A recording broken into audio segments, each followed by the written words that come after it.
Nagputukan ng sala sa labat na kawad ng kuryente habang inaapula ng mga bumbero ang sunog na sumiklab pasado 1:00 ng hapon sa Gabriel Compound, Barangay Pulang Lupa, 1, Las Piñas City. Sa aerial video na ito, kita rin ang paglagablab ng apoy sa mga bahay. Tanaw din ang mga nasusunog na bahay mula sa C5 Road. Ayon sa mga residente, nakarinig daw sila ng pagputok na mangyari ang sunog. Pagputok na yun, nagtaka kami bakit saan kaya ito. Dito pala ng kapitbahay namin. Di umano na yung apoy, lumagablab. Ay ang bahay namin, magkadikit lang ang bintana. Magka isang kuan space lang. Umaano na yung hangin. Ay yung hangin, umaano na dun sa may bahay namin. Yung isang bahay, nasunog na. Ang bilis po nung apoy na kumalat.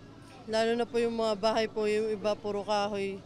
Ganun po, isa na po yung sa amin na. Ayon sa Las Piñas Bureau of Fire Protection, mabilis kumalat ang apoy dahil sa malakas na ihip ng hangin. Nag-start siya dun sa kabila, dun sa open area. So, malakas ang hangin kanina eh.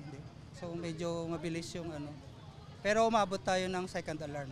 Hindi rin daw naging madali na mapasok ng mga bumbero ang lugar. Yung entrada, medyo maliit, di ba? Pero kumasya naman yung mga maliliit nating fire truck na penetrator.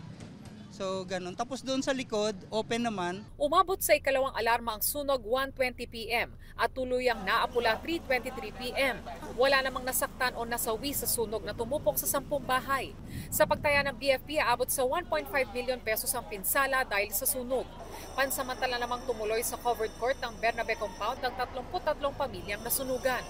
Nangihingi naman ng tulong ang mga opisyal ng barangay para sa pangangailangan ng mga pamilyang nasunugan.